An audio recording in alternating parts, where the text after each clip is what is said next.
like the outline. Let's stick with the outline. So you asked me the question, why is credit important? So having good credit is going to be important for a number of reasons. Chiefly being most people aren't going to have the kind of cash lying about that can cover all of their wants and needs on demand, right? Right. So I want a new car, I can go buy it in cash. How many people do you know that can actually do that? Not many. Um, there are folks out there, right? Right. And they're not even necessarily the richest people, but there are some folks that will accumulate a certain amount of wealth and can blow it essentially, right? And then there's some Yeah. folks that it's like, hey, we just got so much money. But what you'll find out about the people that just have so much money is they too most likely have good, great, or excellent credit. So it's kind of like a hand in hand kind of thing. Right. Some other very impactful moments in your life um, that are going to require you to have good to great, if not excellent credit are going to be moments like renting an apartment, setting up the insurance and utilities for said apartment, financing a car, purchasing your home, um, applying for a job, or Right. starting your business, right? So you don't want to work for someone, you want to start a business. You got a bunch of cash lying about to kind of, get your first piles of product up and running or your services going. Yeah, Maybe, it's funny. It's maybe funny that not. it's funny that you say that, because I actually didn't, like, I was doing some research before this just to get the outline going. I didn't know like credit impacted so many areas of your life, Yeah, from living to the type of job that you get, to the types of rates. Obviously, I know the type of rates that you get in mortgage matter, but when it comes to like renting, I didn't realize like you can get denied some yeah, places because you just have bad credit. It's just, I didn't realize that, because I've always had good credit, but yep, for people yep, who do, struggle with that, I'm sure it's a big issue. yeah. And it's kind of there's a couple scenarios there, right? So in all those scenarios that I just brought up, they're gonna be made possible or made better by having good to great to excellent credit, right? It's not impossible to get an apartment without good credit. But to break it down, right? Having no credit can be, you could say that you have, it's better than having bad credit, right? That just makes Hmm. sense. Having no credit is probably better than having uh, bad credit. And the reason for is if there is any wiggle room at an apartment complex with financial institutions, with an employer, where they may Right. be able to, where they may look at other outside things to kind of make a determination and whether you qualify or not, it's going to lean heavily on, well, at least they don't have bad credit. So at a minimum, you haven't done anything to, uh, lose yards, right? You're still neutral and we can mold or we're willing to give a chance. So there's that scenario. Sure. But having bad credit is also not an automatic decliner for some folks, because the fact is you have a credit history. And what that tells folks is someone has taken a chance on you at some point. Maybe we need to look at this a little bit closer. Someone can have bad credit because they had a lot of medical bills from an accident that they were in. Someone hit them, that person wasn't covered, and it Sure. really puts you in a jam. And so certain laws and regulations have come out to protect the credit report from that now. So it's probably for class 2.0 here, but you dive in deeper on that subject of medical bills and how they affect the credit report, you're going to Yeah. see that the government has stepped in to kind of say, hey, look, that you can't hold someone accountable to that. And we've seen across, in masses, that stuff starting to come off of people's credit reports, Right. and their credit scores being boosted because of that. And so, because it can get crazy. You have a Sure. broken arm and all of a sudden you're $80,000 in debt. That's not the same as, hey, I took out a credit card and went and maxed it out for 10 grand and bought all the jewelry and everything that I wanted in life. It's totally different. And so it's good Yeah. to see government stepping up and kind of saying, hey, we can't bury folks for the long term over accidents, right? We Sure. want to hold people accountable to bad judgment. We don't want to hold them super accountable to accidents. And so Yeah, So that's I didn't nice. think So like about I said, that. it's not always an automatic denier, but um, you'll see, when economic downturns happen, right? People get more tight. So banks Sure. get tighter, apartments get tighter. Hey, we don't want to rent to someone that is not going to be able to pay their rent in a month. So it Yeah. also depends on the current market, leniency. Yeah. And I could see, I didn't even think about someone getting into a credit situation because of a medical challenge, accident, because those things you never actually ever see coming. Yeah, And I'm glad that you said that, because I didn't know that that there's laws in place now to help protect consumers with their credit score within those types of situations. yeah, Um, but yeah, I think it's really important that you shared. It's more about the judgment that creditors are looking at. How are you able to manage your money? Are you consistently being able to show that you can, have a good financial report yeah, card? That's going to obviously give you the ability to get more credit, different types of credit. Um, so that's cool that you kind of see both sides, because from my end, I've always had great credit. I've never yeah, been below like 750.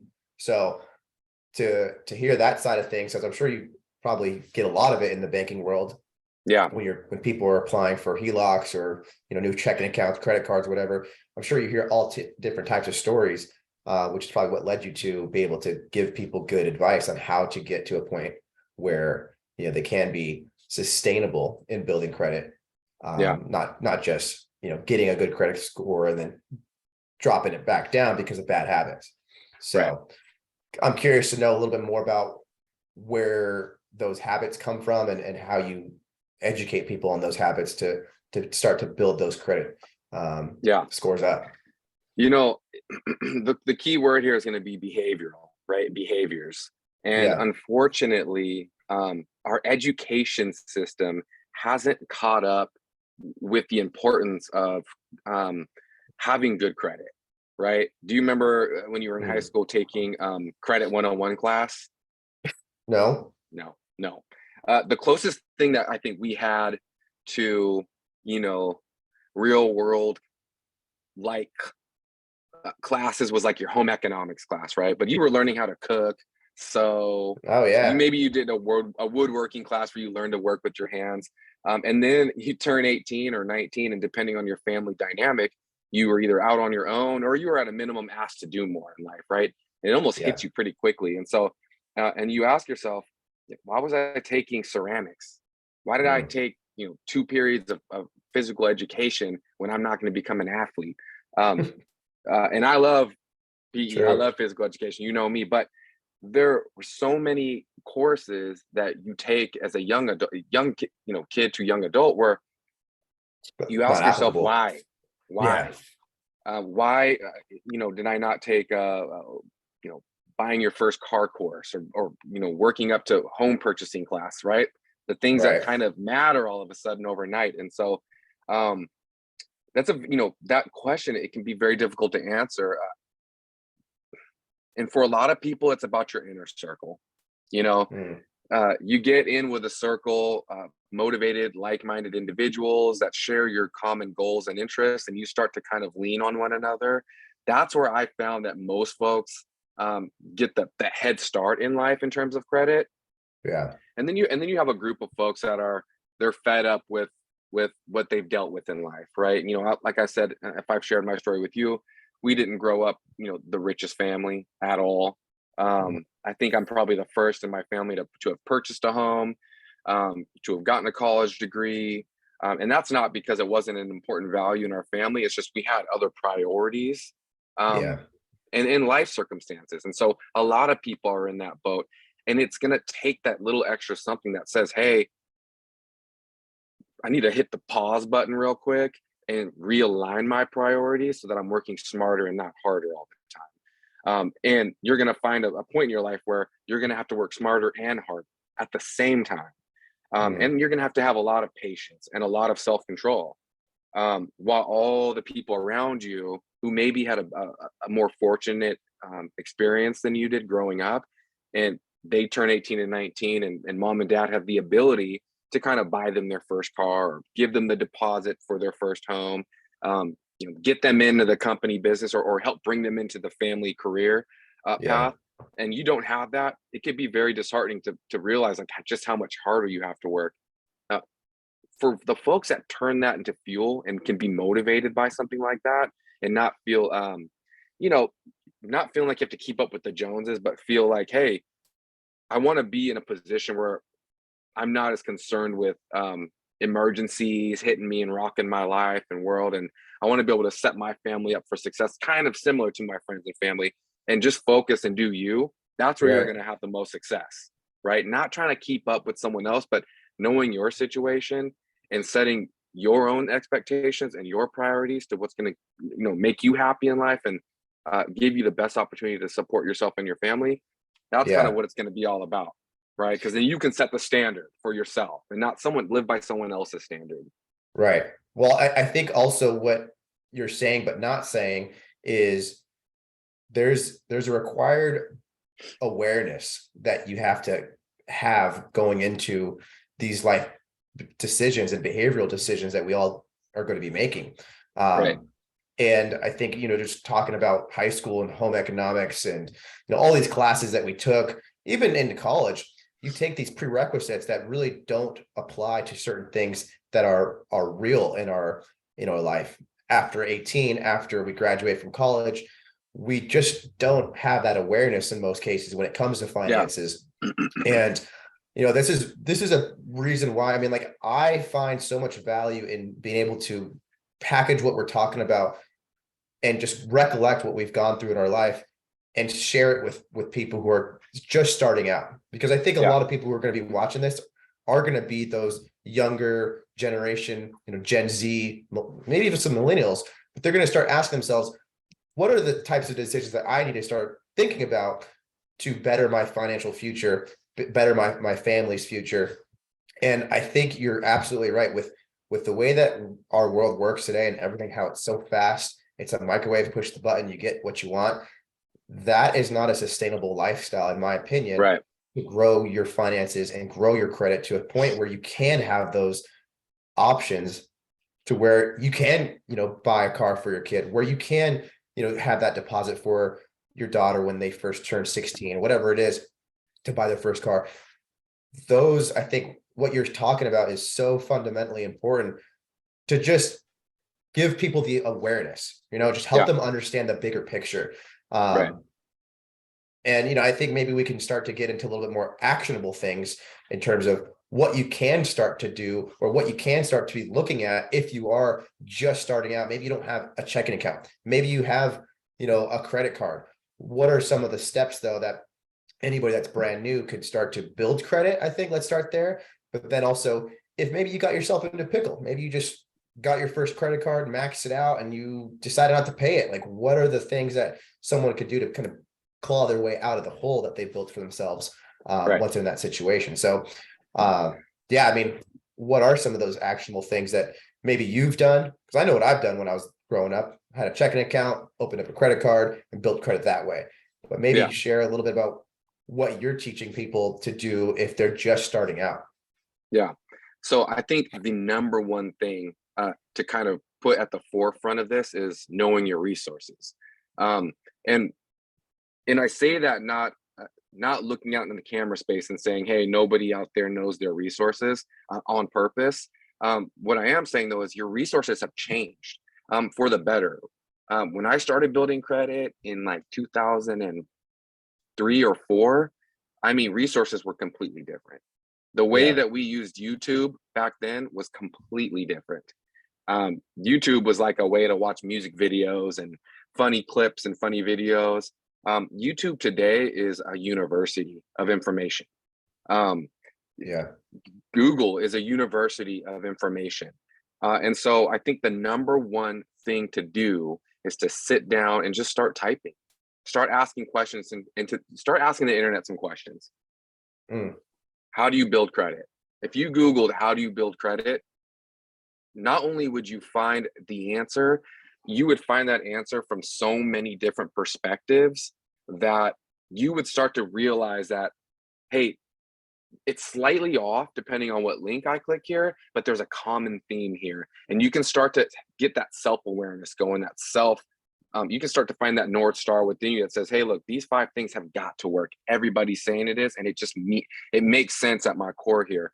Some of those actionable things, let's actually break down like the credit report and what goes into the score just a little bit. Sure. And maybe not from a percentage point, but I like to look at these factors from a high to low impact metric here. So, and I got it written down within your highlight here. So payment history absolutely is going to be like the most high impact thing you can do on your credit report. And so that's why I say, once you've obtained credit, things are going to happen. Some folks can use and pay off their debt every single month in full, so they avoid paying any interest, right? It's the most affordable credit is the credit you can pay in full. Not everyone can do that, but I think I like to say you should strive for that, you know, it's except in certain circumstances, right? Where, it's so cheap to borrow that you're reinvesting. Maybe you're just making minimum payments over a period of time because the reinvestment on the other end is so much more valuable. And that typically happens in investment and in business. It doesn't typically happen with a consumer who's, using their credit card to pay bills. And it doesn't normally work in that situation because that's how you start to rack up debt, right? It's not more impactful to just make your minimums when you have debt racking up that you don't have a plan to pay in full at some point in the near future. So your amounts owed, right? So you have a certain credit limit, and then your credit report will look at your amount owed to overall available. And so I think the magic number is about 30%. 30%. Right? And credit so utilization, they call it, right? Yeah. Exactly. So, and we're going to lump that into like credit history almost, because that's kind of the big picture, right? So, and I try to break this down to like the most basic level with people. If you get $1,000 credit card from your bank or credit union, 30% of that, okay, you really want to be under that $300 mark. Right. If you get a $10,000 credit card from your credit union or bank, you can now utilize 3,000 of that. So it's not about the amount you're borrowing, it's about the percentage there. And so that's where the behavior of self-control comes in and patience comes in. You're rocking that $1,000 credit card for 12 months. You got to be patient, right? Don't max it out, right? You use it for gas, pay it off. Use it for basically what I do is I have my bills mapped out for the whole year. It takes me like 30 minutes to sit down and just plug in my Excel spreadsheet. So someone like me, I already know what my monthly bills are. So I know my bills are going to cost me $1,200 a month. I put it all on the Visa and I pay it off each month. Right. And so I got that behavior down packed. That is something that I started doing when I was 18. And it took me time to get to a point where I can start putting stuff on auto pay out, and then auto pay the Visa back. So I have a keen understanding of like what my available to what I'm using. So my utilization. So then let's look at, and that's high impact, right? I told you I wanted to break that down into impact levels. A moderate to high impact is going to be your overall credit history, and included in there is going to be your overall length of credit history. And your credit report likes to look at that in 2 different ways. So overall length of credit history. So that's going to be like, when did you get your first credit card? Right. I got mine 15, 16 years ago. And then it's going to look at average length of credit history. And that's where new credit plays a big role. So like if you look at my credit report right now, I have a total credit history of like 16 years. My average length of credit history is about 8 or 9 years. I have an 826 credit score right now. So if what that should tell you is it's okay that I've applied for credit over that period of time, like new credit. But all in all, like my oldest trade lines, I have about 2 or 3 I've had for this entire time. And I only apply for credit at this point when I need it. Right. I put everything on the Chase Freedom.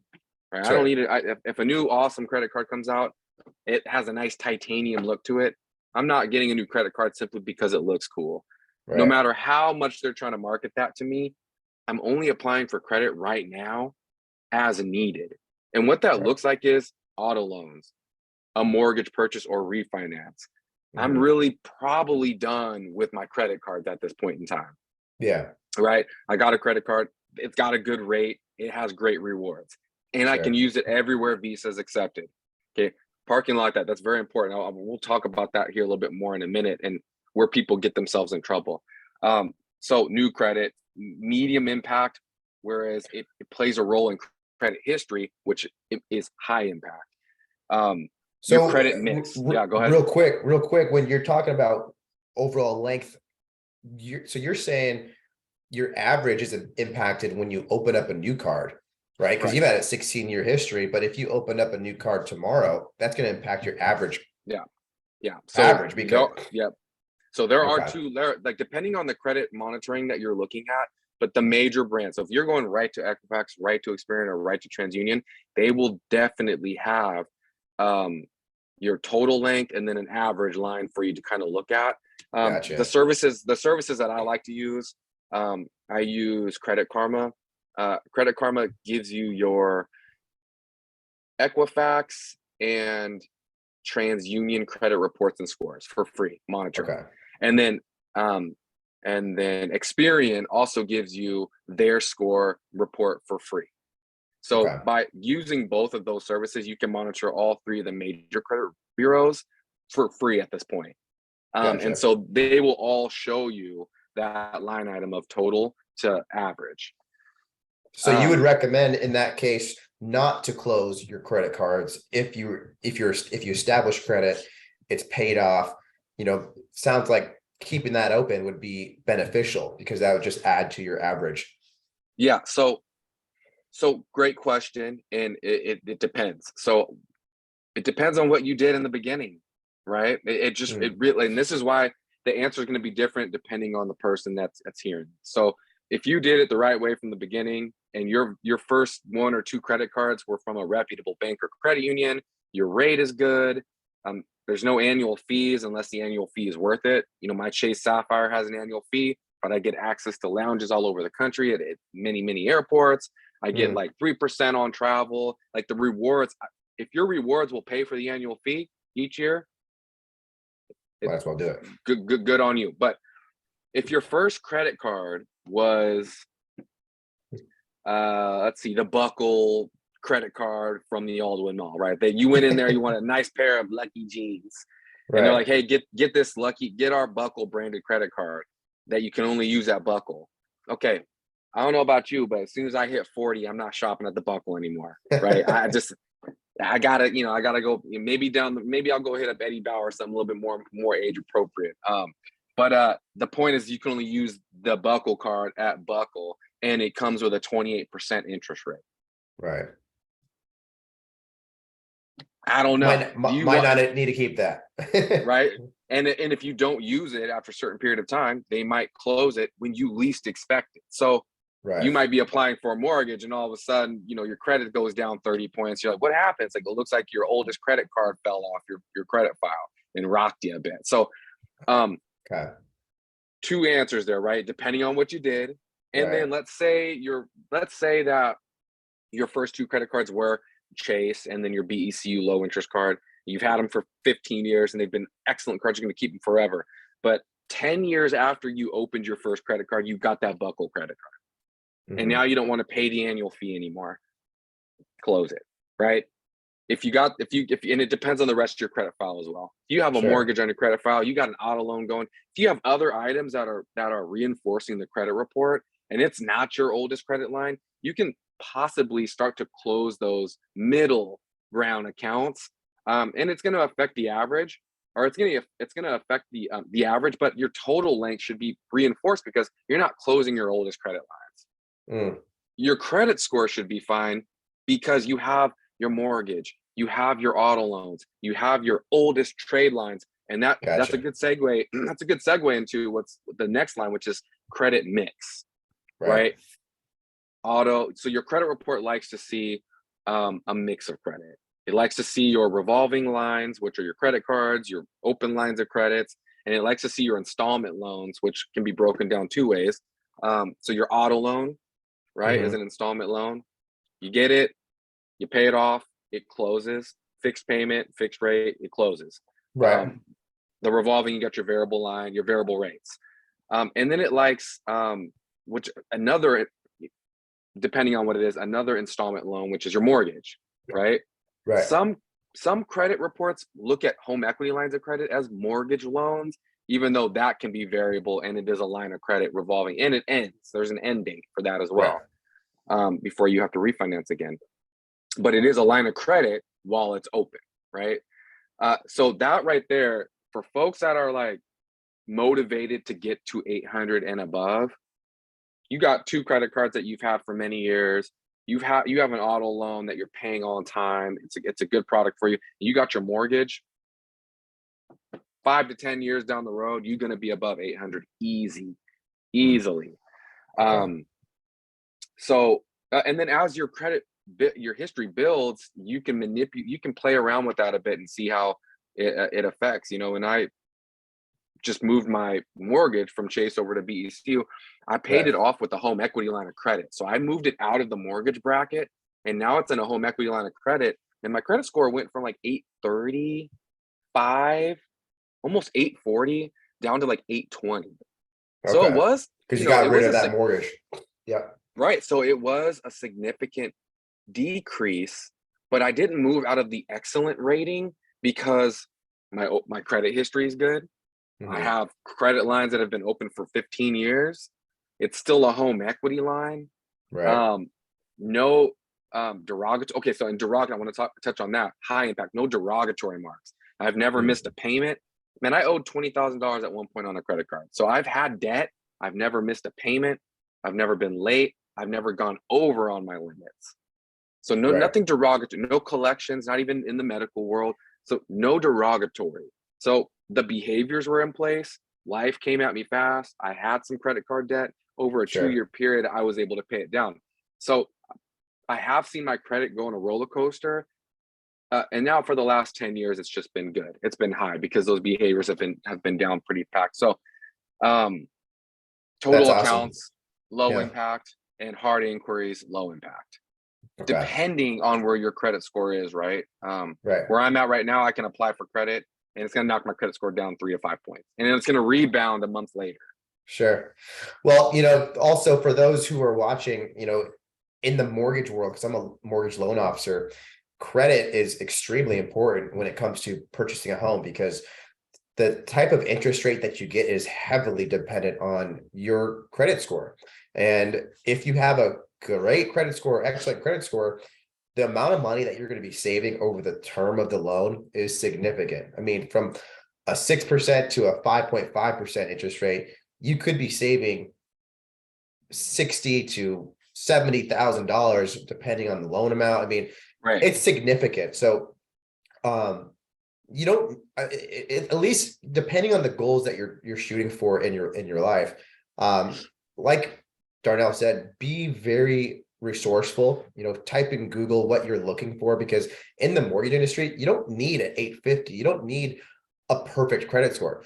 A perfect credit score in the mortgage industry for the best rates is actually 740. A lot of people Yeah. don't know that it's as low as 740 to have the best interest rates available. Right. Now, obviously there's other things that impact your credit score, or excuse me, your interest rate. But it's really important just to know kind of what you're shooting for, and Yeah. and don't feel bad if you don't have an 850 right now. Right. If you have a Yeah. 700, you just have a little bit more work to do to get to where you need to go. Yeah. And that's why I don't focus on folks with the scores per se. So I focus on the report, right? But more importantly, I focus on the behaviors. So if Mhm. you have a 740 credit score, you're doing what you need to do to get an 800, right? If you have a 720 credit score and it's on the rise, you're most likely essentially doing the things you need to do to get to an 800 Mhm. behaviorally. Other things have to play a role, like Right. again the mix of credit, and then time is the key, Yeah. right? It is the key. It is the payment history, the length of history. And so you got to 720 with your credit cards and your auto loan, right? It's going to take you some time to get to the home purchase and other things. Maybe you're getting a college degree, maybe you're working up the career chain. And then once those other things are in play, once you get your money up, your income up, then you pair that with that 720 and you purchase the home. Then that behavior right there will reward you with a 780 credit score. Then you Sure. stay in that home for 5 to 10 years, paying on time, getting your debt to incomes down, and even the mortgage will play a bit into that overall credit limit to what's owed, right? Right. That over time, that will work, and then you'll be over 800. I mean, it's just the way it works, So Right. I always focus on behavior, right? Mm. And then patience. And those two will marry one another, and you'll start to get the results that you're looking for. Yeah, it's funny that you say that. I mean, the patience is a huge one because in the mortgage world, what I do as a career, when someone comes and they don't qualify, and I look at their credit report and I run, our system that tells us how they can get their scores up 50, 60 points. A Yeah. lot of times it's doing simply what you shared, reducing credit utilization and waiting 60 days. Yeah. That's all really what it is sometimes. So, these things that you're sharing are so key to making sure that you continuously build that good credit score, because you're right. The behaviors that you do over time are just going to compound on each other, especially when you start adding in different types of credit mixes, like a car loan, like a home loan, like credit cards, whatever Yeah. those things are. So you're hitting on the money. Yeah. And it's cliche, to say this, but practice makes perfect, and it becomes routine. And here's what I always try to tell folks is is to make sure you have a plan, right? That's also key. So have a plan, and in that plan, have a couple of key things. Make sure Right. that you are regularly visiting your banking, right? So I check my banking daily. Does my banking change daily? No. I'm just in the habit of when I wake up, I open my phone and I hit the mobile banking app. It takes me Same. 3 seconds to log in. It takes me about a minute to scroll down at the few accounts I have, make sure nothing crazy has happened, make sure there was no banking errors, somebody withdrew from my account by accident, being a digit off. I don't know, Right. anything. But just getting in the habit of some people open up the morning paper. Some people turn on the King 5 in the morning just to see what the traffic's looking like. I pull up my mobile banking apps and I make sure my finances are in order. Doesn't Yeah. take very much time at all, but it's become routine, right? Right. Um, I do the same thing. checking, yeah. So, and then checking on your credit report. Like I said, Credit Karma will give you access to 2 of the bureaus, and Experian, setting the Yeah. alerts. So we're in the realm of technology. By checking in these days, you don't actually oftentimes have to go into the mobile applications, into the apps. Set your alerts to alert you when changes are happening. But they're not going to do it for you. You got to go in and actually have that moment, that sit down moment of, what do I want to be alerted by? Changes in my credit report, changes in my checking account. If a payment's been made, if a payment was missed, there's so many different ways to tailor your banking and your credit alerts, where if you don't have the discipline to go in and check them, at least let them check for you, right? Right. But again, having that plan in place. And then importantly, right, is when you're doing the behaviors, right, and you're doing all these things to take care of your credit report and score, don't get so caught up in that you do forget to enjoy life. If you need to finance your vacation, okay, do I need to go to Hawaii and stay at the most ritziest place, or can I go to Hawaii and stay at La Quinta? Okay, if Right. I really must go, right? If I have to finance it, am I going to be spending all my time in the hotel, or am I going to be spending my time on the beach, right? So, giving yourself some breathing room to finance some of these things, but with a plan in place, right? You can have a $15,000 Hawaii trip, or you can have an $8,000 Hawaii trip, and it's going Right. to take you significantly different amounts of time to pay that off, depending on your situation. So knowing your situation, and then having a plan in place if you have to finance some of these things. It's not something that I tell folks not to do, right? Sure. but it's not just swipe, swipe, swipe, swipe, swipe. I'll deal with it when I get back home. Yeah. It's this. I pulled up my bank. I pulled up my credit report. Everything's looking good there. I did my analysis on. I went to Expedia. I planned out my vacation. This is what it's going to cost. This is how long it's going to take me to pay this off. That's something I'm comfortable with individually. If it's just me, that's something Yeah. I'm comfortable with. If I'm responsible for other people, Sure. that's something I feel comfortable with. If said emergency comes out of left field and hits me, Right. and I have Yeah. the cash to cover the emergency, or I have the credit to cover the emergency. Right. So again, reward yourself. Otherwise, you'll resent this thing that we call building good credit. I did all of this for what? Just to Mm. have a nice score? No. You can finance portions of your life while also saving for the other portion of your life, right? Right. And it can be affordable, and it can be a good time. So don't forget to have fun along the way, but do it responsibly.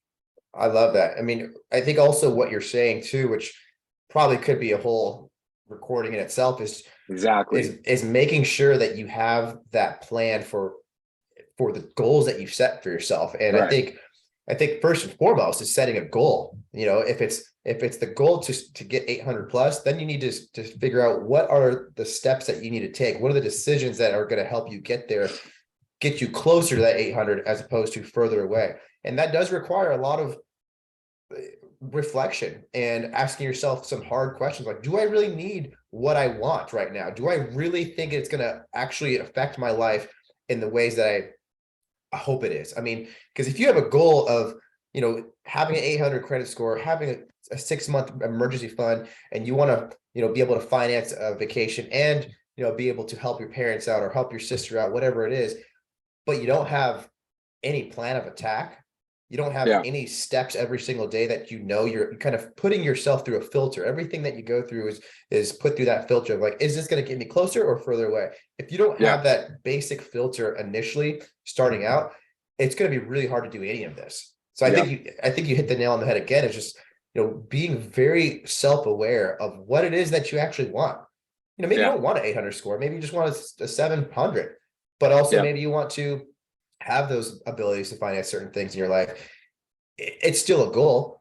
And I think that's a very, very it's just not talked about, those things. So I'm glad that you brought that up, because I'm sure, too, if you want to Google search how to have goals in your life, figure those out too. I'm sure you'll pop up. We'll get one of your classes going there. So so to piggyback on that, maybe I don't want an 800 credit score, and that's why I try not to focus on that, right? What I ask folks is, when you rent an apartment, do you want to have to put down first and last months and a security deposit, right? No. Okay. You walk into an apartment complex with 580 credit score, you're going to have to pay first and last months and a security deposit. You might need to make 3 times the rent, and you may need a co-signer. If you walk in there with a 720 credit score, a 760 credit score, an 800 credit score, hey, we'll take first month's. You're going to get a first month's free, okay? And you're going to have a reduced security deposit. We just need $200. We're not even going to charge you the pet deposit. And let's see, we'll offer you an 18-month lease versus a 6-month, right? We're willing to go into contract longer with you at this particular rate. Right.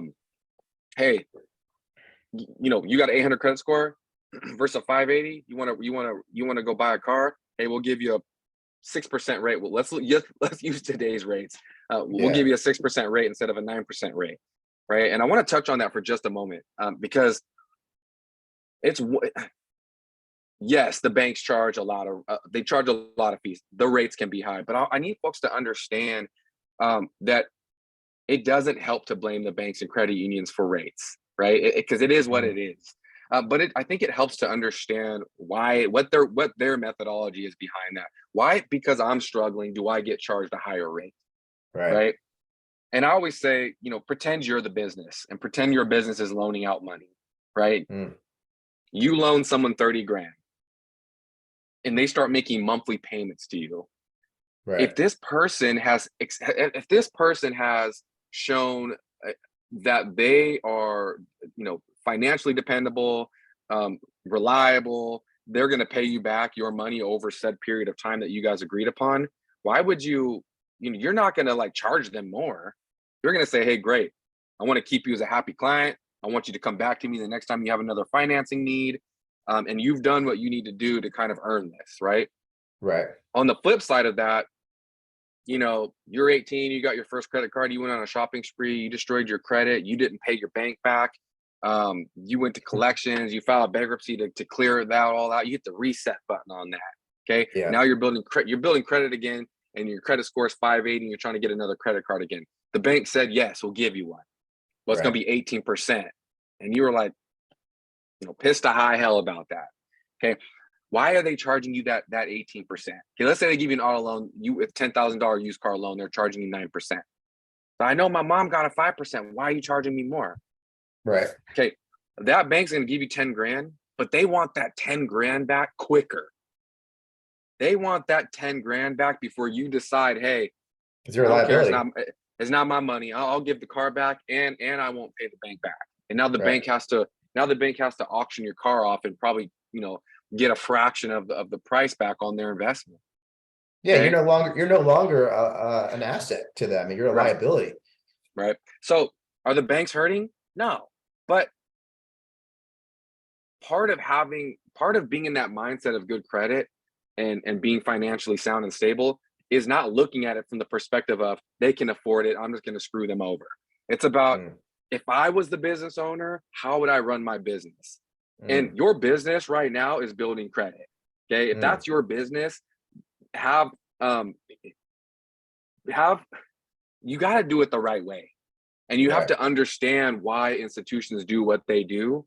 And once you understand the rules of engagement, okay, you can play the game, right? And then at some point, ask for rate reductions.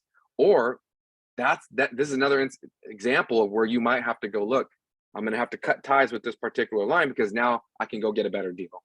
Sure. You don't want to do that very often. That's why it's important to get on that trajectory of building good credit so that you go through that motion maybe one time. Right. Where I got to close down some high rate credit because they're not willing to lower the rate, yada, yada, yada. Some institutions, and I'll just name drop BECU, right? Everyone knows BECU in the Northwest. They have a program that if your credit improves over time, they do an annual rescore, right? So with their credit cards, with their auto loans, personal loans, if your credit improves over time, they will look at your credit from a soft pull perspective. So it's not a hard pull. And you'll get a nice email that says, hey, you've done the things you need to do to improve your credit. BECU has lowered your rate. Okay, they're not going to lower it below the lowest rate possible. But if you have a 12% credit card, you may wake up one day and it's back down to 10.5. Right. Okay. So to piggyback off that, getting with the institutions that are going to help support that.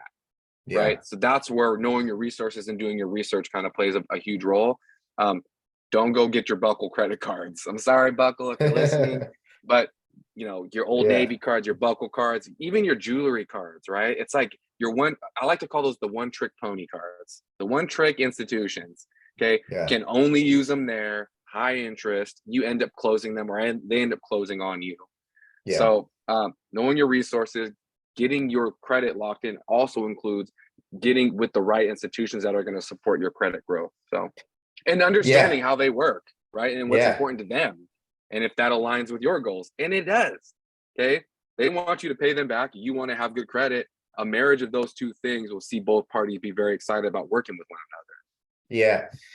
Yeah. And what I'm hearing from your perspective, because like when I first started recording, I thought this was going to be like a breakdown of like what you need to do, the nitty gritty of how to build credit. But what I'm hearing is so much more valuable, not only just to build credit to 800 plus, but in life. Like these are life skills that I think anybody who's just starting out at 14 years old, just starting to figure out what money is, like how does money work? How does credit lines work? It don't even matter though. It's just being true to the goals that you have in your life, but also being very habitual with it too. And just realizing that the better that you treat your life and the decisions that you make in your life, the more intangible benefits you're going to be receiving from institutions, from your family, from your loved ones. Because now that you have this foundation of thought built and foundation of, just better decisions throughout your life, you're going to go throughout life and you're just going to start to see so many more opportunities that most people just don't have because they're not conscious or aware of these things that we're talking about right now. And I love it because in school we are taught the nitty gritty. You have to study this to get the A right on the course. And most kids are book smart. They are book smart, but when they go out into the streets and they go out into life, you hear it all the time. Nobody is street smart. Nobody knows how to save money. Nobody knows how to budget. And you get these people who are doctors, lawyers, like very smart, book smart people. And you just ask yourself sometimes, like, how did you get to the position that you are financially? And a lot of it stems from exactly what we're talking about. It's just a complete unawareness. And it's not necessarily their fault. It's just no one really made it aware to them. But now, if you're watching this, you are aware, your eyes are open, and you can't really unhear, unsee these things now, because now you know the information. The cat's out of the bag. Absolutely. And so, like I said, it's important, the era that we're in. And that's why I never look at someone that's in a terrible credit situation, especially millennials and above, unfortunately, where it's like, how could you do this? Because we can't look at it from the goggles of what we have now. We have to look at it from like, where did you grow up? How did you grow up? What resources were available to you? What was talked about in schools? What was talked about in your inner circles? They just didn't have the resources that, my kids are going to grow up with. Now, my kids are going to grow up with a banker, right? Their dad's a banker. Their dad's done real estate. Their mom has done banking. I don't know if you know Chance. She was in banking for many years together at Chase. And then also in aerospace. So they're going to grow up learning things that I didn't grow up learning. And that's a good thing, right? So I expect my kids to do well. I hope that they do well. They may not. It's not a guarantee that just because you grow up with more resources than other folks that you're successful. You also have to hammer in behaviors. You got to have behaviors. And so, I'm going to, when my kid turns up age, when my kid turns 17 and can become an authorized signer on my credit card, I'm not just going to hand her a credit card. We're going to learn how credit works. We're going to do this course. We're going to learn, maybe I'll run this back for her, right? We're going to learn what's valuable, what's important, why we do it, why it's important to other people, why it's important to other institutions. Okay. And then we're going to learn about having fun with credit as well. So it's at the end of the day, knowing your resources, having patience, and then having integrity, right? With your partners, right? And your bank is your partner. Your friends are your partners sometimes. And then when you're borrowing money from your parents, separate the relationship and their partners, right? And treat them with integrity, treat the relationship with integrity, and know that they're making an investment in you, right? And when someone makes an investment in you, they need a return. It's not that they want a return, they need a return, right? Because they're taking a risk. So, I just wanted to highlight that bit, because when I first got into banking, I thought I was going to be this insider crusader for the people, right? And so many people, screw the banks. And you know what? In a lot of situations, screw the banks. Okay. Yeah. I'm with you on that, but not when it comes to integrity. Okay. You decided I don't want to pay this credit card back. That's not screw the banks. That's screw that integrity that you have right there.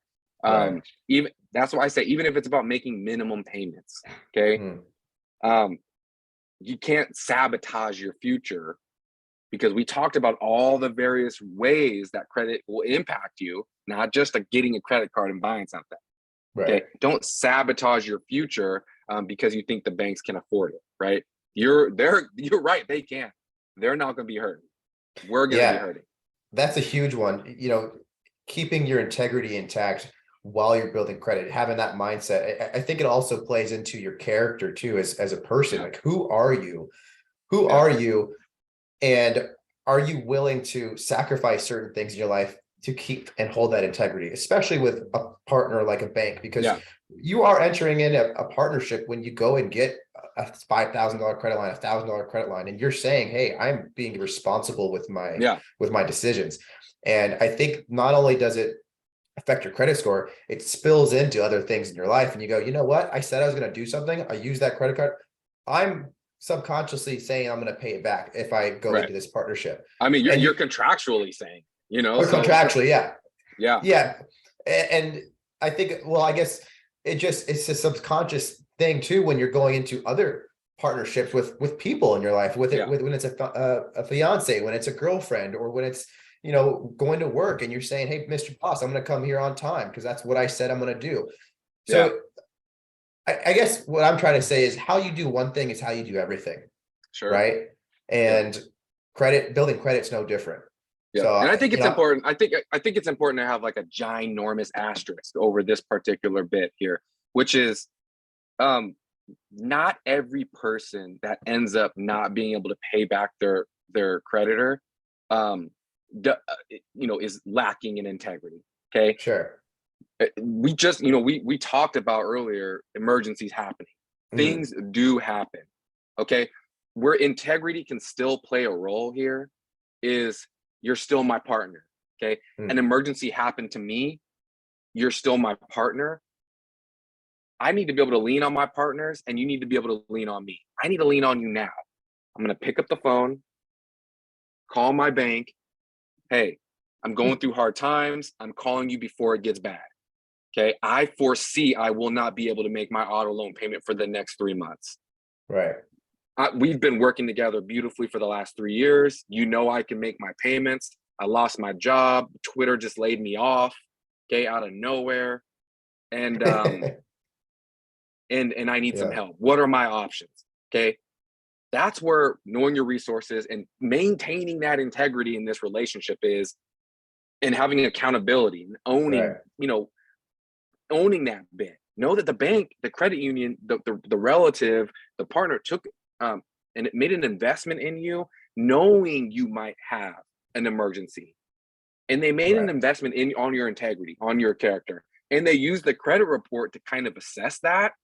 But to a certain degree, they're taking us at our word, right? Mm.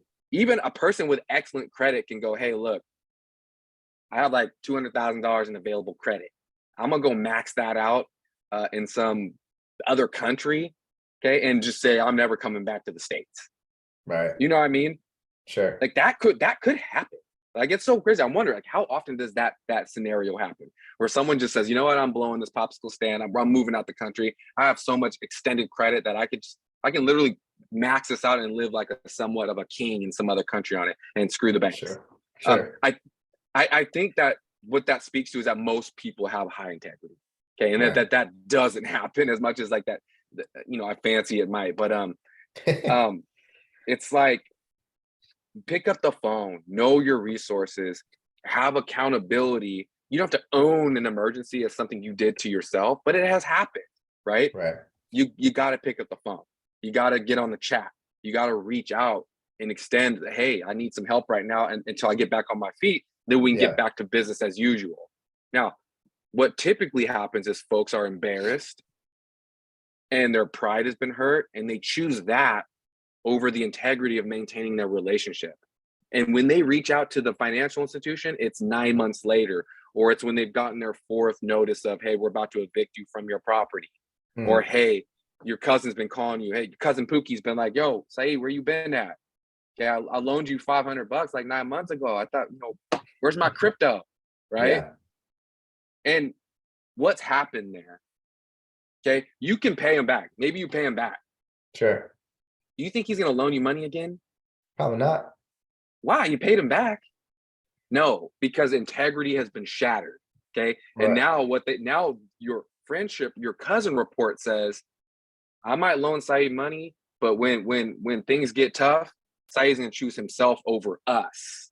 Right. Mm. And this is a partnership, right? And I can't put Saeed over the greater good of this relationship. I like that. The cousin report. It's a good way You to know what I'm put it. saying? Right. So there can be two victims in a partnership when one person has an emergency, and in my opinion, there's a greater victim, right? And I say this reluctantly because the banks are not hurting, right? They are, you can victimize your financial institution when you decide, I will not pay you back. And if enough, and let's look at it from a credit union perspective. If enough people do that, you can hurt your membership, because you will force these institutions to tighten their controls, to lend less, in some Right. instances, to trust less, to take less Yeah. risk.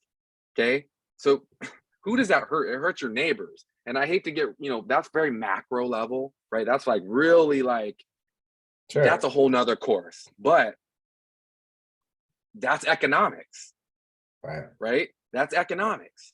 And so we all, all little worker bees out there, but we all play into that greater hive of economics. And so, if we care about each other as neighbors, we got to have high integrity. When things go bad, reach out, call someone, call your institutions, call your family, and get a plan in place. And Yeah. you're going to feel embarrassed. You might feel shame. Your pride might be hurt, but your future won't be destroyed. And Sure. that's important, right? Your family won't be, the people that are depending on you, right? They'll learn from that. Dad went through hard times, but not once did I ever think we were going to get booted out of our house. Mm. Like, Hmm. you got to be motivated by other things to overcome your shame, embarrassment, and pride sometimes. And you can't jump to, screw it, the bank has plenty of money. Screw Right. it, I know my mom's got a huge 401k. Yeah. You got to decide what you are going to do as an individual. Yep.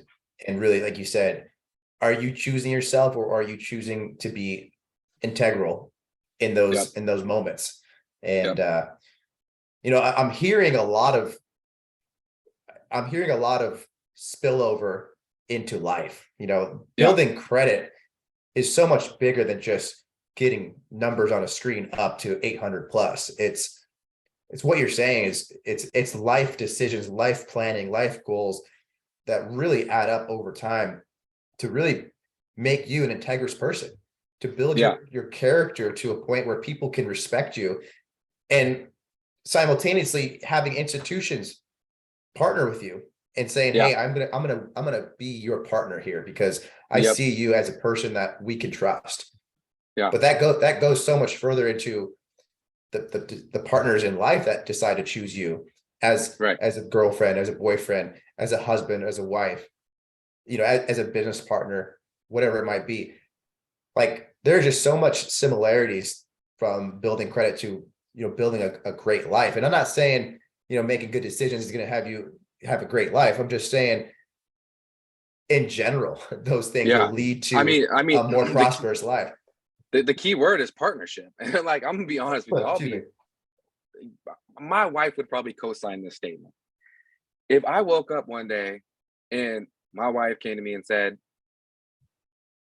my credit score is in the hole. I'm like, what are you talking about? It's like, I maxed out 4 credit cards and I haven't paid the banks back in a year.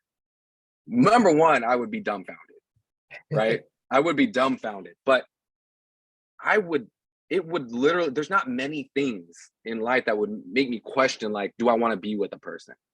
I would literally look at that in that moment. My gut instinct would be like, this is over, and I know that sounds cutthroat. I know it does, but I want to be, if we're going to be speaking some real things right now, that would be for me a true feeling. It would be like, what is going on here? You didn't lean on me in this relationship. What? Right. I trusted you. You didn't reach out to me. We didn't work this through together as a team. Right. And now I just can't do business with you. Right. It would be the feeling. Thankfully, I will never have to worry about that. Right. I know my wife is savvy. Right. But we got there together. We Right. literally built our finances together, our credit together. We've been together for over a decade.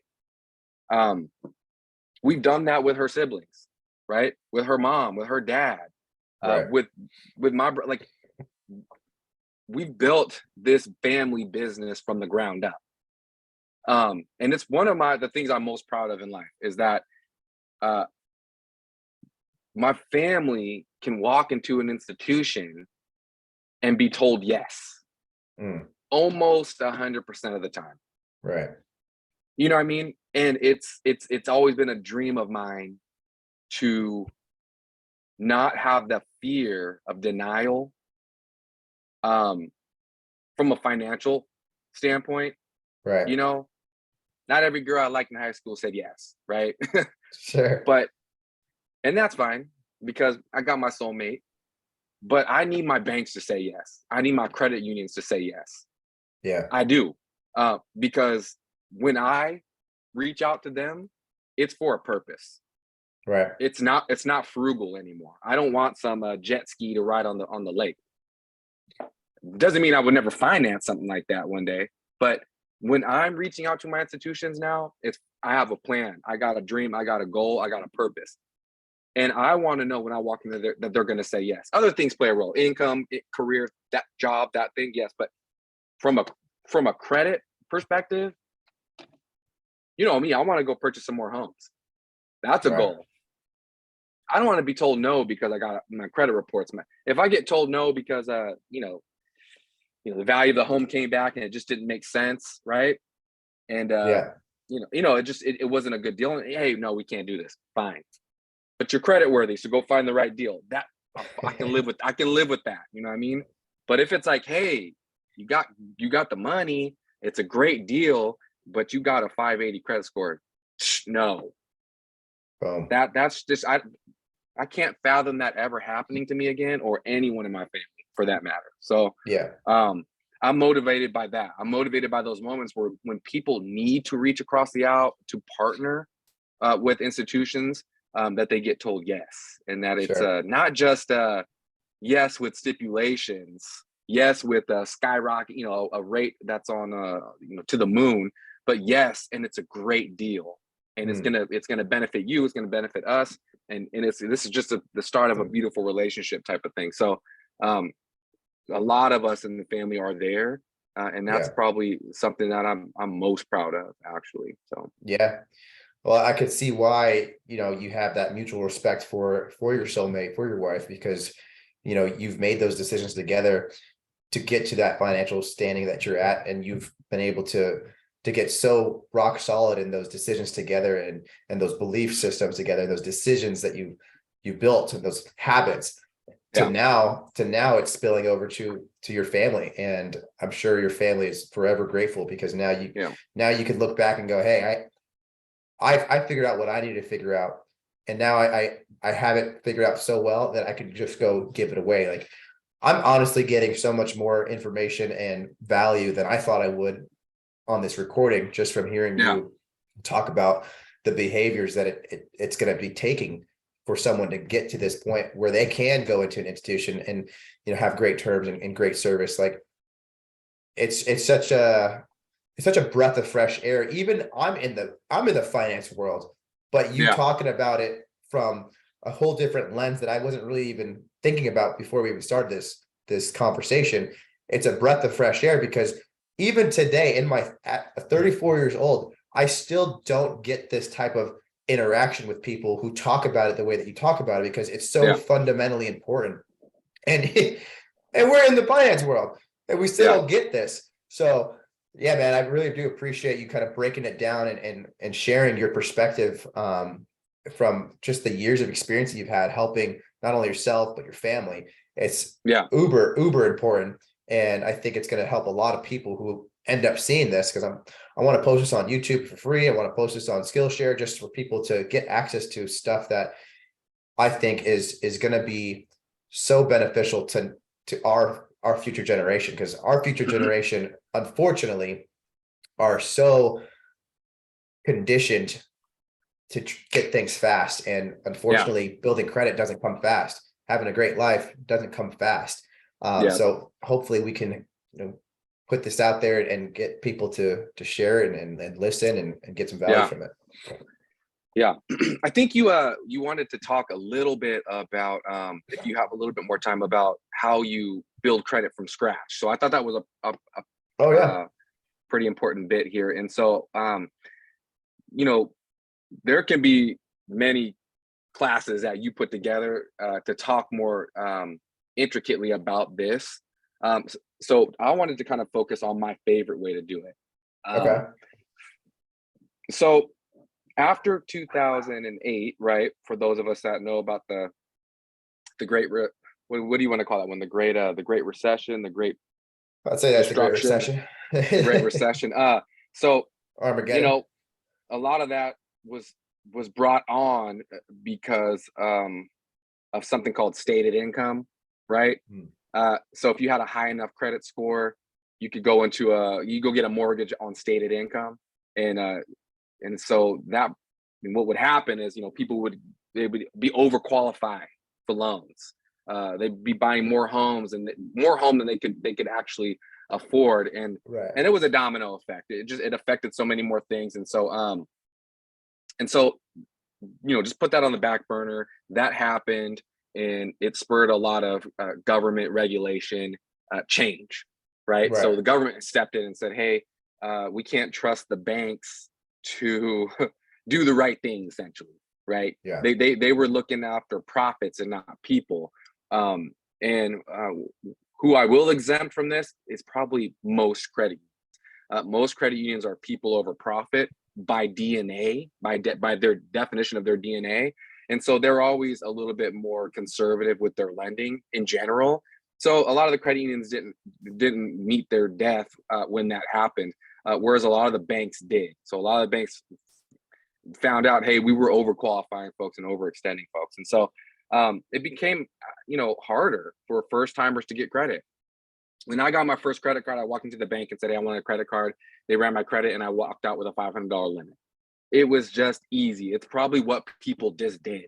The bank Yeah. was like, "Hey, you get a credit card. You get a credit. You." Now it wasn't huge limits, but it was like they were just going to give credit out, and hey, it was like a 14% interest rate. Was crazy, but hey, Right. whatever.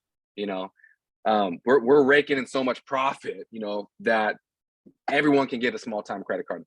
Um, a lot of first time uh, a lot of first time credit is given out at department stores. Okay, Mm. That's where I think I Buckle, got mine yeah, Old at Sears or Navy, something. Yeah. Sears, jewelry stores. A lot of those, and because they are literally the kings and queens of like, hey, we'll give you $1,000 line if you just get this $700 ring, and it takes you 24 months to pay it off, right, at 27% interest. Um, so that's where a lot of first timers were getting their credit, is the department stores. Um, and then it got harder, right? So it's harder to have zero credit and to walk into a place, a reputable place, a place that you'd want to keep for many years, right? We talked about that earlier, choosing your first credit cards wisely. And so my favorite way, the way that I believe in doing banking, is having your bank and your credit union, right? Mm.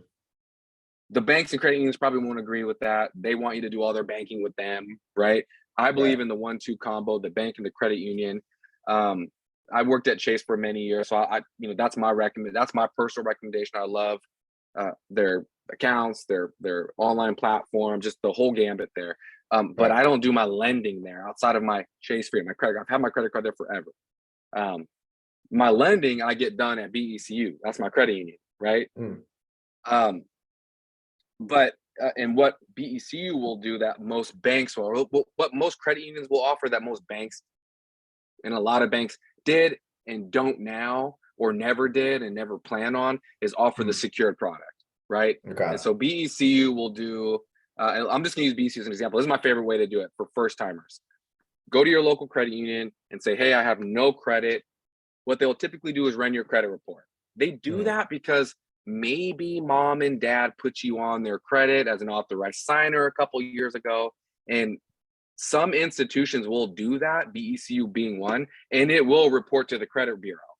Okay. I think you have to be at least 17 years old, and it will start to report to the credit bureau. And so you can have a little bit of established credit by the time you turn 18, and maybe you didn't even know it. And Right. so they'll always do like they'll run it, and if you get approved, great. If not, there's an option to do what's called a secured credit card, a secured personal loan.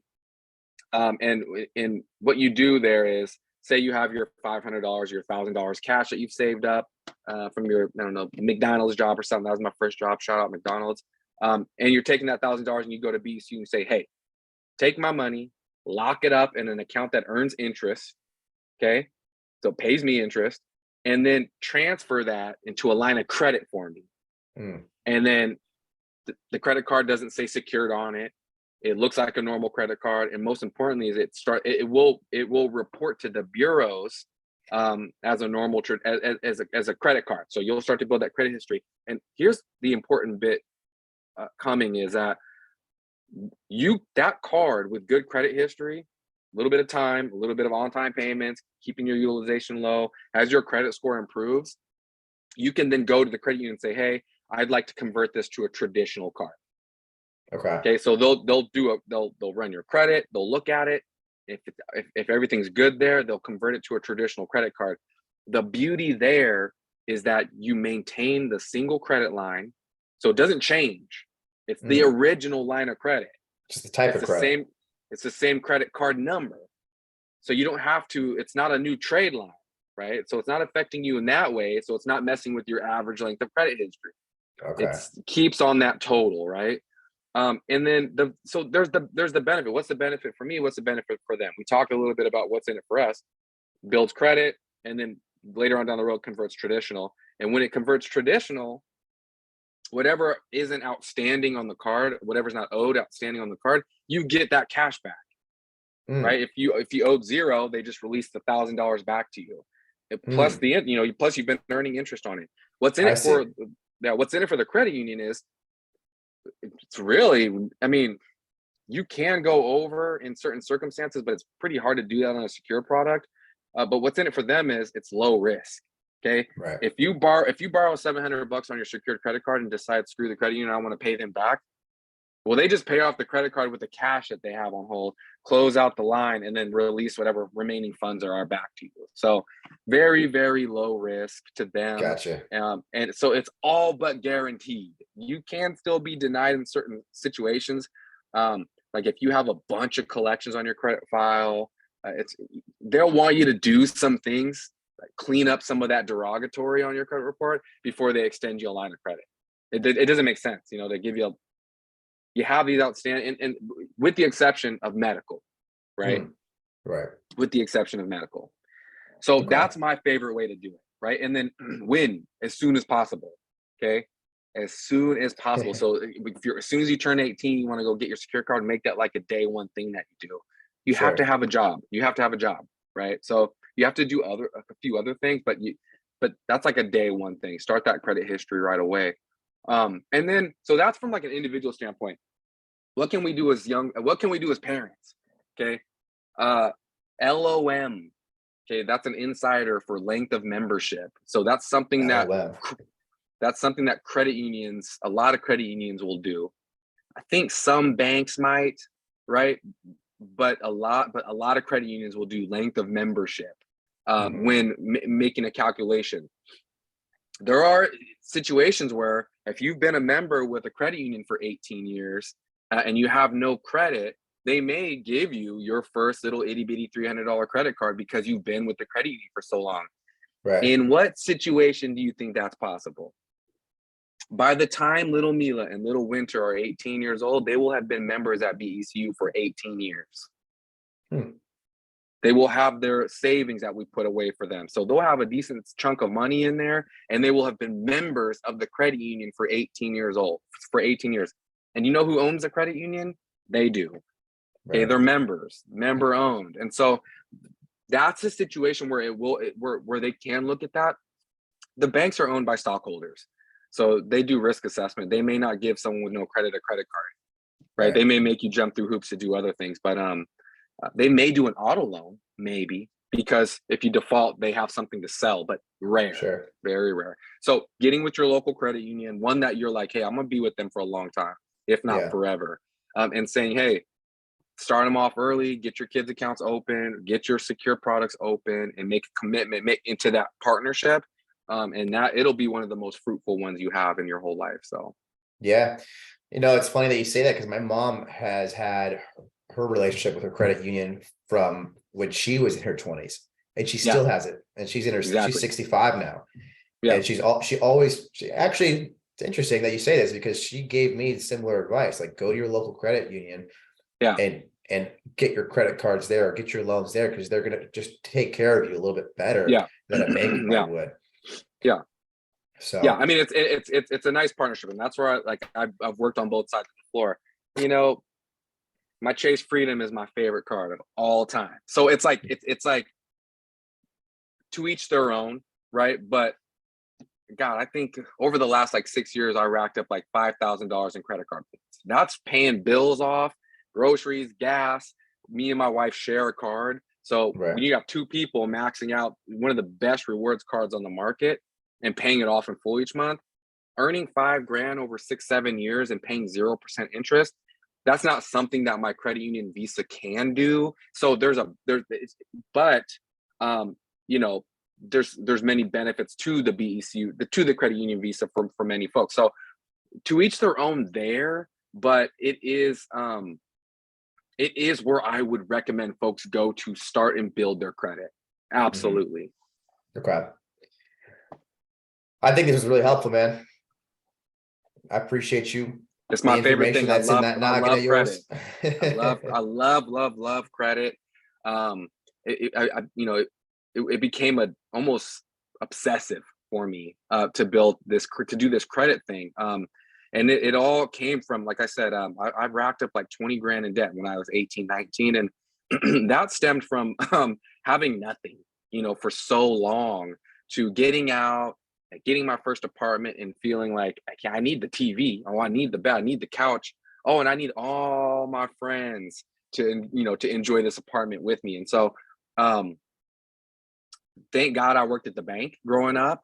And I just kind of had some of that insider knowledge, and I sat down with myself and I put it all on paper. And one day I'll show you, I've got this Excel spreadsheet that I kept for 2 years. And I marched my my debt down for 2 years. And it's something, when I worked at the bank, I'd pull out of my briefcase and I would show folks that felt that they could never unbury themselves from their debt. So I'll actually get that emailed over to you. And so, yeah, it became obsessive for me. And so if you remember earlier, I told you, stop and smell the roses. There was a moment I had with myself too, like, don't get so caught up on this that now I'm afraid to extend any credit, right? I got to a point where I was like, I'm not going to use the credit. I'm just going to use it for little things and pay it off and do that. I financed a vacation here and there and I've paid it off. In the beginning years, I was afraid of what I did to myself when I built that debt, that I was reluctant to kind of use it in a way that I knew I could be responsible with. So Sure. it's all about having a good equilibrium there. And I want to leave with one last thing. The most important thing I think that we can do in this whole realm of building credit is, once you've made it, help somebody else make it. Okay, that's important. Once you've made it and you get that knowledge, make it tribal. Okay, because humans are never going to change. Okay, we're always going to be prideful. We're always going to be ashamed. We're always going to, be afraid to reach out to the banks and the credit unions for help at times. But we should feel better about reaching out to our loved ones if that opportunity available. And so, don't hog the data. Don't hog the knowledge. If you've made it, pass it on, to your loved ones. Boom. Yeah, I love that. And I think that's with everything that you end up really getting good at or really start to benefit from in your own life. Because I find more and more, the more information that I have doesn't necessarily make me any better. It's how can I disperse that information? Because the most value that I get is when other people have that light bulb turn on and they come back to me and go, oh my gosh, like, you helped me out so much. And absolutely, I think it's a duty now that we have this information, because I have a great credit score, you have a great credit score.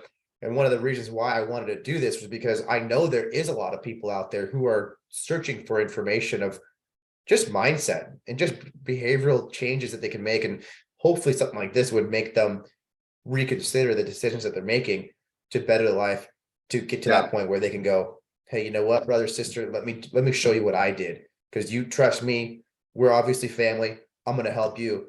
And I think just the more and more things that you start to accumulate in life when it comes to gathering great resources, gathering this great information that could really shift people's entire lives and how they're going to, what their path is going to be.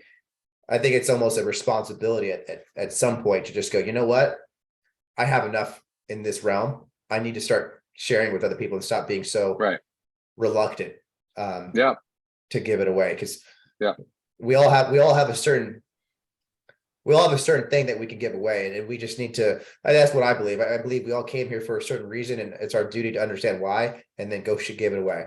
You know, Yeah. that's something that I remind myself every day is what is it that I'm here for? And maybe this is one of those things where I'm here to see other people's value that they could give to other people. Like I saw your value when you talked with me the first time when I first met you. Like your mind was on credit. That was one of the biggest, proudest things of your life was like, Yeah. this is what I did. I'm super proud of it. And I recognize that. I realize I'm like, you know what? This story needs to be shared. This perspective needs to get out. And that's why we're here. So Yeah, it all comes full circle at the end of the day. So yeah, I appreciate you ending with that note. you got it. Yeah, legacy matters, you know. So what you're gonna leave these folks with. I hope one day my grandkids are like, we're on the Papa Toretto credit plan. I never met the guy, but but he helped me buy a house. So no, definitely. And you know, have me back anytime. I know hopefully today folks walk away with, we didn't talk too much in depth about actual credit score and report, but we focused on mindset, behaviors, and resources, and kind of more of the mental side of it. And so Yeah. that was by design. But you know, I'm available if anyone you know wants to talk more deeply about the you know the intricacies of building credit and the credit report and the score and all that goes into that. I'm always available. Have Okay. me back anytime if you want to you know have something a little bit more focused on a particular area. I'm all yours. Oh, all right. Well, we'll make it available for everyone to get in touch with you. Appreciate you again, man. This is really helpful for me again, like I You got said, it. and I know it's gonna be helpful for a lot of people watching. So All righty, sir. I'll let you get to the day. We'll talk soon. Keep doing what you're doing. Appreciate you. You All righty, too. sir. Bye. Bye. Bye.